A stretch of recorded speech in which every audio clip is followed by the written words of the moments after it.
Red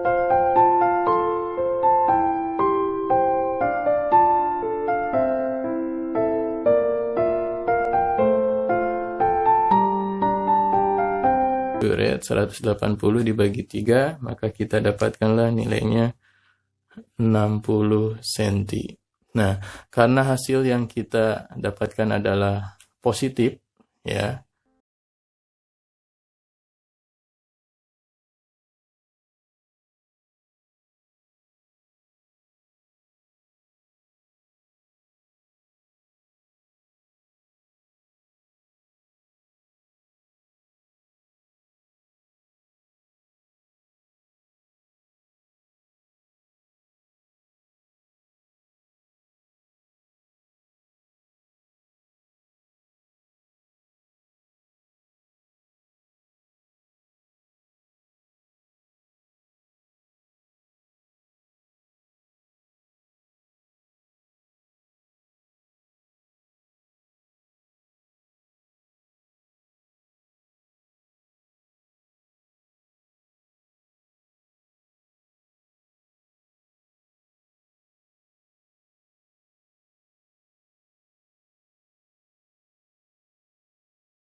kuadratkan, maka kita dapatkanlah untuk nilai F2 ini adalah 2/3, lalu ini dikuadratkan jadi 4/1, lalu dikali 3F. Ya, oke, ini juga bisa disederhanakan, 3-nya dicoret, maka tinggal 2 kali 4. Ya, jadi nanti kita dapatkanlah 8F. Nah, ini untuk gaya yang dihasilkan pada kondisi yang kedua. Jadi option yang kita pilih itu adalah yang option C.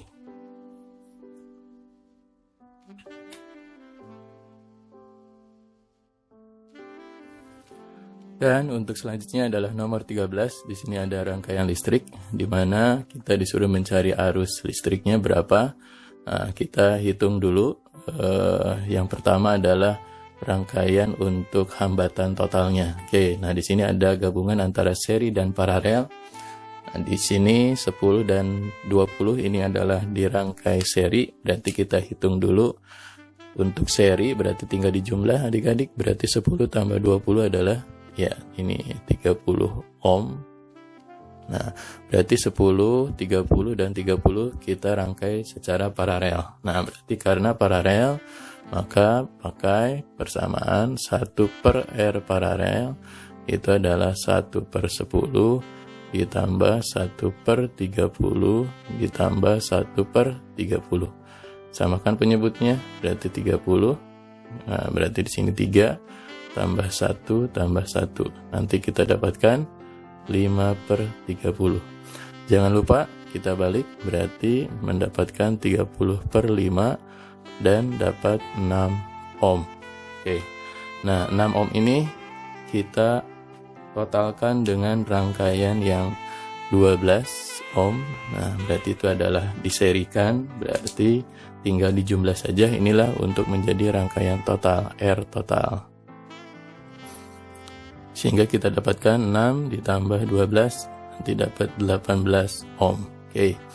Nah, untuk mencari arus listrik, I adalah sama dengan GGL dibagi hambatan total ditambah hambatan dalam. Maka GGL-nya di sini diketahui 15. Nah, dibagi R totalnya 18, lalu hambatan dalamnya adalah 2 ohm. Maka dapatlah 15/20. Kita sederhanakan menjadi 3/4. Kalau dalam desimal berarti 0,75 ampere. Oke, inilah jawabannya, sehingga option yang kita pilih ini adalah option yang C.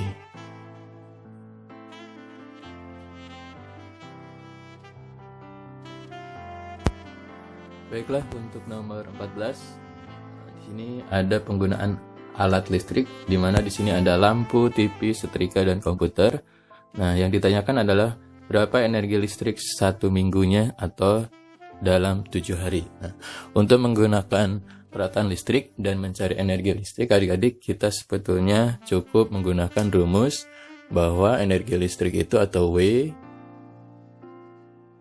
itu sama dengan daya dikali waktu. Nah, di sini kita sudah dapatkan ini adalah daya masing-masing peralatan listrik dan ini adalah waktunya. Berarti tinggal dikalikan saja. Nah, misalkan untuk lampu karena ada 6, berarti 6 dikali 25 dikali 6 jam. Nah, kita dapatkan di sini adalah ini 6 kali 25 150 dikali 6. Berarti ini kita dapatkan 900. Oke, jadi kita tuliskan ini adalah 900. Nah, karena satuannya watt dan jam, berarti keluar di sini satuannya adalah watt hours. Oke. Lalu untuk TV, nah ini satu TV, lalu 200 watt dan dipakai selama 6 jam, berarti dikali 6. Nah, maka dapatlah di sini 1200 watt hours. Nah, terus untuk setrika berarti 1 dikali 300 dikali 2 jam, maka kita dapatkanlah 600 watt hours. Dan yang terakhir ini adalah untuk komputer, ada 1 dikali 150 watt dikali 2 jam, nanti kita dapatkan 300 watt hours. Oke, nah berarti ini kita jumlahkan. Nah, kita jumlahkan, maka kita dapatkanlah nilainya menjadi 3000. Nah, 3000 watt hours. Nah, karena penggunaannya ini masih dalam 1 hari, berarti yang diminta adalah dalam 1 minggu. Ini ada 7 hari, berarti dikali 7. Oke, maka kita dapatkanlah di sini 21.000 watt hours. Nah, kita ubah satuannya menjadi kilowatt hours, berarti tinggal dibagi 1000. Nah, ini tinggal dibagi 1000. Maka kita dapatkanlah untuk energi listrik yang digunakan selama 1 minggu itu adalah 21 kilowatt hours. Nah, inilah jawabannya. Maka option yang kita pilih itu adalah yang B.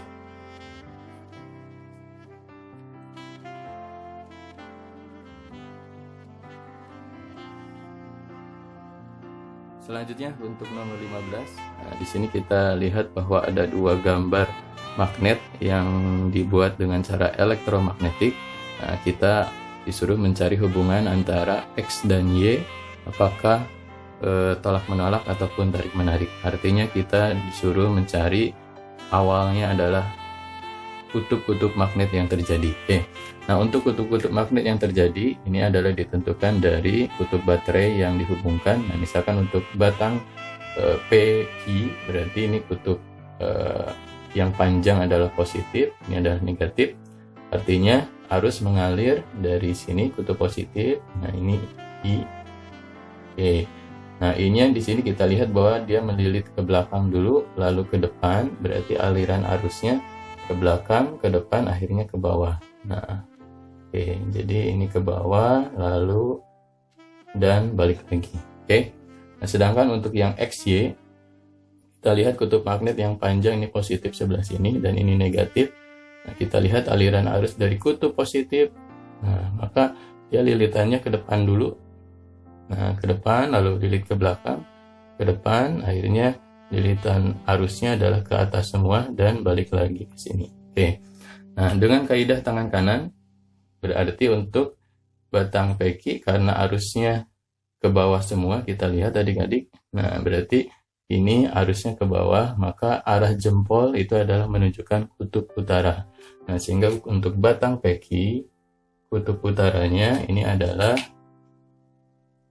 yang Q dan ini adalah untuk yang kutub selatan.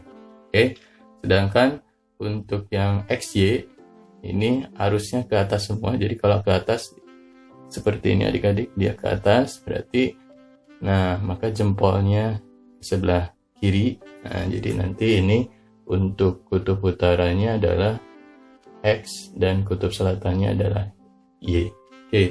Nah, sehingga kita dapatkan bahwa X dan Y sama-sama kutub utara. Nah, sehingga karena kutubnya sejenis, berarti dia akan tolak menolak. Nah, sehingga option yang kita pilih adalah option yang C.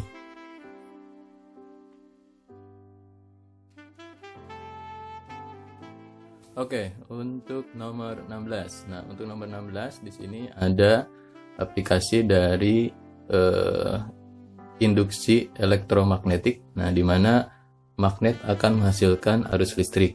Nah, untuk ada poin-poin saat yang pertama, kedua, ketiga, dan keempat. Yang dicari adalah faktor yang mempengaruhi gaya gerak listrik atau GGL listrik induksi. Nah, adik-adik, untuk faktor yang mempengaruhi, yang pertama adalah option nomor 1, jumlah lilitan kumparan. Betul, karena semakin banyak lilitan berarti akan semakin besar arus induksi atau GGL induksi yang dihasilkan. Berarti nomor 1 ini betul. Lalu yang kedua, penampang kawat. Nah, jadi ini kurang tepat, harusnya adalah luasnya. Jadi kalau hanya penampang, ini tidak bisa dibetulkan. Jadi dia kurang lengkap, harusnya adalah luas penampang kawat. Artinya ini adalah salah. Ya. Jadi yang seharusnya adalah harus ada kata-kata di sini adalah luasnya. Lalu yang ketiga, kecepatan gerak magnet. Nah, ini betul karena pada saat magnet dimasukkan keluar dan masuk terus makin cepat akan terjadi induksi magnet atau arus induksi yang sangat besar. Nah, lalu yang keempat adalah medan magnet. Nah, untuk medan magnet juga semakin kekuatan magnet yang digunakan semakin besar, berarti arus induksi, GGL induksi yang dihasilkan akan semakin besar juga. Berarti ini adalah betul. Nah, sehingga yang betul adalah poin 1, 3, dan 4. Nah, jadi adik-adik bisa pilih 1, 3, dan 4.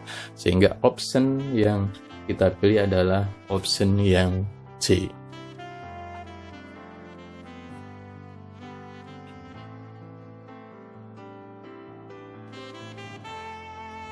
Nah, untuk nomor 17 di sini ada soal tentang trafo atau transformator. Nah, sini sudah diketahui beberapa poin di mana P ini artinya primer dan S ini adalah sekunder.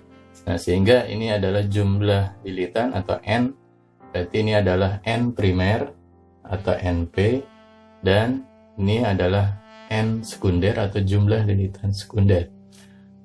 Lalu diketahui lagi adalah berapa tegangan sekundernya. Nah, ini di mana tegangan primernya adalah 30 volt. Oke. Nah, untuk menghitung tegangan sekunder berarti kita pakai persamaan apa adik-adik?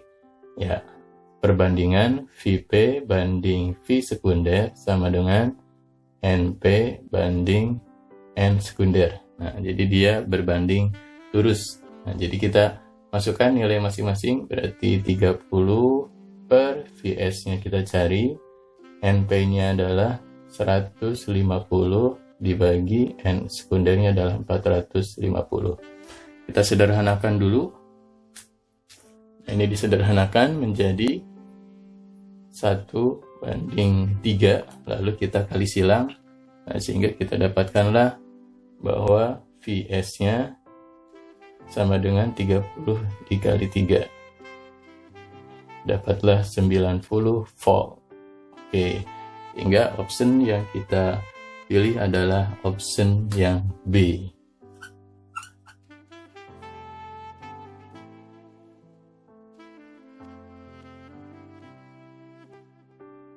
Oke, untuk nomor 18. Nah, di sini kita lihat gambar, di sini matahari, ada bumi, lalu ini posisi bulan ya di 1, 2, 3 dan 4.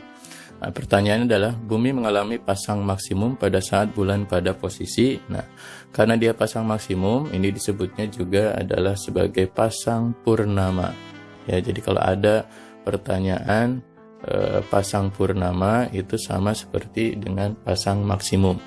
Nah, kuncinya adalah pada saat dia pasang maksimum atau purnama, posisi bulan dengan matahari ini adalah dalam satu garis lurus. Nah, jadi kalau kita tarik satu garis lurus, nah inilah terjadinya pasang maksimum atau pasang purnama. Berarti posisi yang terjadinya adalah posisi bulan di nomor 1 dan posisi bulan di nomor 3. Maka jawabannya 1 dan 3. Sehingga option yang kita pilih adalah jawaban yang A.